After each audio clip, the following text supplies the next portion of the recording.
of the world, my name is Ale and this is the very first episode of Reptile News. This is a new segment in my channel that I just thought about and we're going to be doing this every week. So welcome to the first episode of Reptile News where we will discuss articles, videos, Instagram posts, all kinds of things relating to reptiles.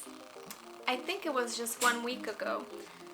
A documentary was released on YouTube by an animal rights organization called World Animal Protection. Now, the title of this video was called Ball Pythons Are Wild Animals, Not Pets. Independently of how controversial that title is, which is an opinion more than anything, the documentary was not very well received in the reptile community.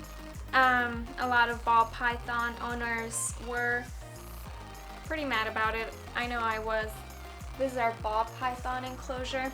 It wasn't just that the title was controversial, the video itself, the documentary itself was not very well made. For example, the host was filming at a reptile show, a reptile convention, a reptile expo somewhere in the US. They show all the reptiles in their little plastic containers about, they were being sold, and then they do like a fast cut. They go to the Czech Republic and they interview a vet there, and then after that they go to South Africa and they interview locals there that work with ball pythons. The problem is that it was so misleading with those jump cuts that the public that wasn't familiar with ball pythons or reptiles in general was thinking that those little snakes being sold at the reptile expo were directly imported from Africa, which is not the case. And so the filmmaker did a really great job at confusing those two things so that people just didn't understand the difference between the animals sold at a reptile expo and the animals being imported from Africa. Of course, there is a correlation between those two activities, but it wasn't made clear. There was no narration about it. It was just very purposely misleading. I don't understand why they had to go to Czech Republic to speak to an exotic vet when there are so many in the United States. It just didn't make sense to me.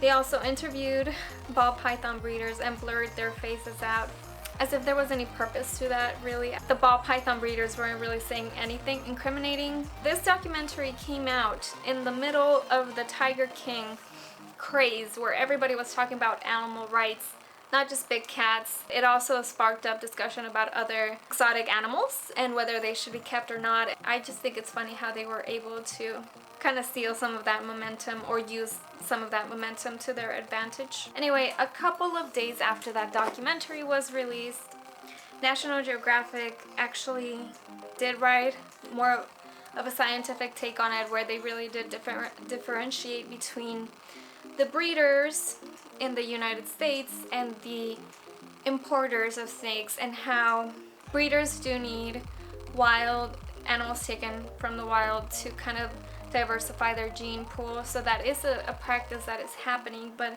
it wasn't made clear in the documentary. This article by National Geographic is something that I would recommend. I thought it was very interesting and I thought it addressed a lot of points that the documentary could have made, but didn't. Now, they do use the photographs of the filmmaker that did the documentary. His name is Aaron Geckkoski. He has kind of a gecko in his last name. But widely bred in captivity in the US and Europe, tens of thousands are exported from West Africa each year.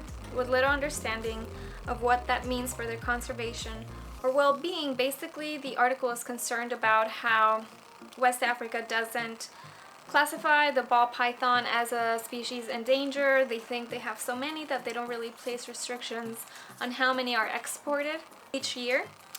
And the article is calling for more attention to that because a lot of the practices that are supposed to be used so that the natural population doesn't suffer, aren't being really followed by the people capturing them.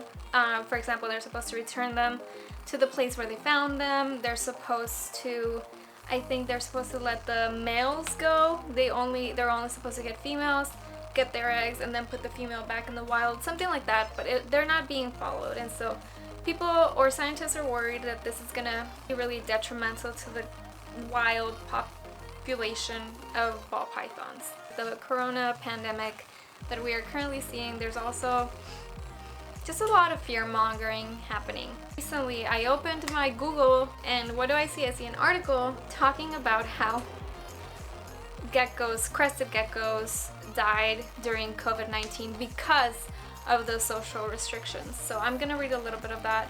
I'm very skeptical about this article. I think it could be fake, and if it's not fake, I think the owners are definitely lying about their geckos. I don't think their geckos should have died so quickly. I'm just gonna read part of it. It's titled "When Your Geckos Die During a Pandemic" by Linda Wilson Fuoco. It was published on April 3rd, and this is the Gazette.com website. Crested geckos named Cuevo and Raven became indirect victims of the new coronavirus.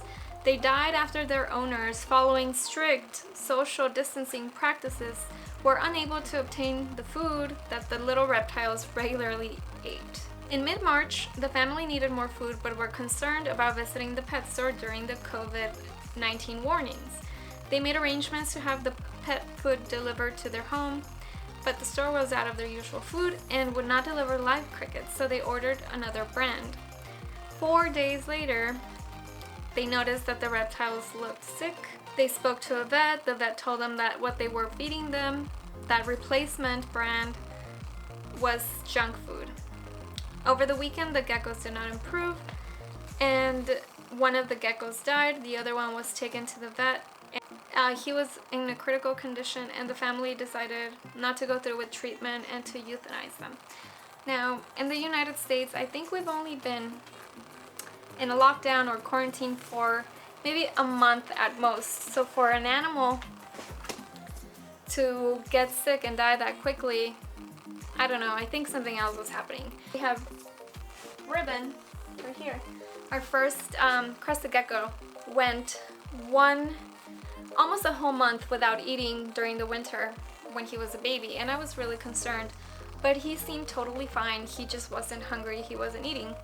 Eventually he started eating again, but my point is that reptiles can go a long time without eating, and for those animals to die over the weekend just seems like something else was happening. Also, I don't think it was that much of an issue to find food. I mean, you could have driven to another town, you could have ordered online on Amazon, Pangea.com. There's so many online providers of food that you could have gone to. If it really came down to an emergency, you could have fed them fruit with calcium, maybe find some crickets in the wild, maybe even baby food.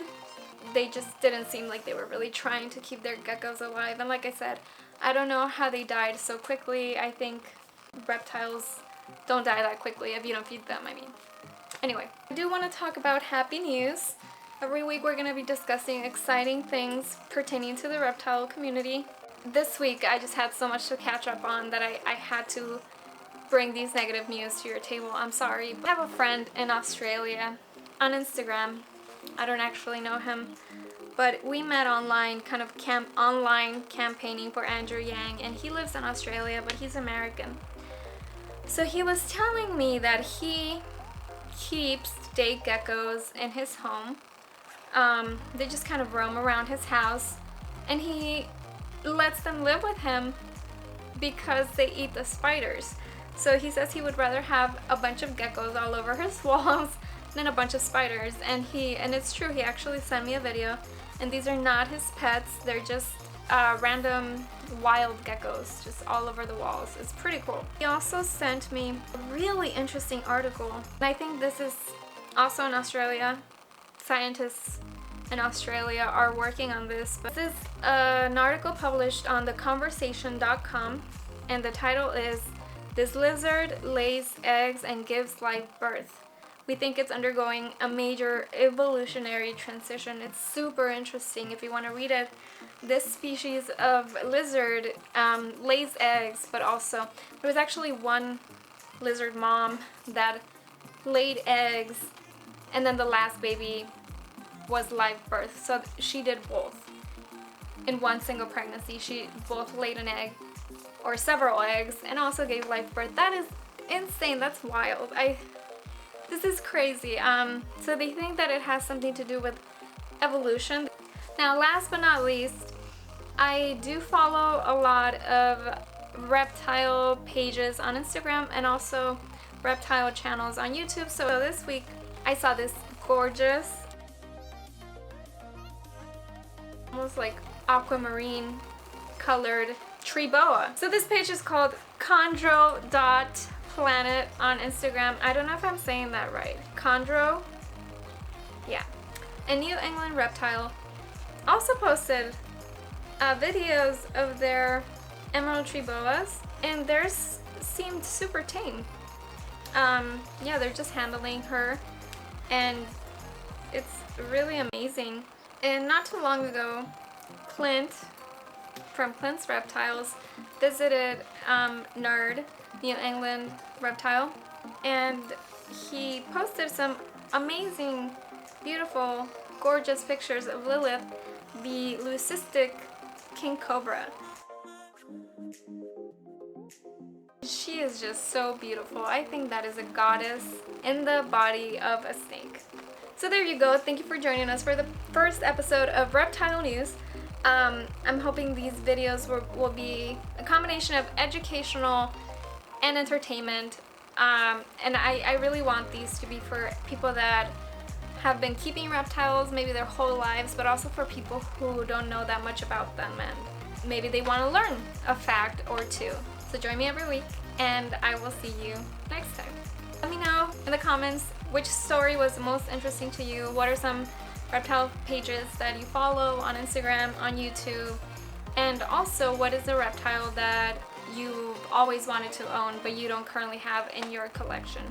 That's it for today. See you next week. Bye.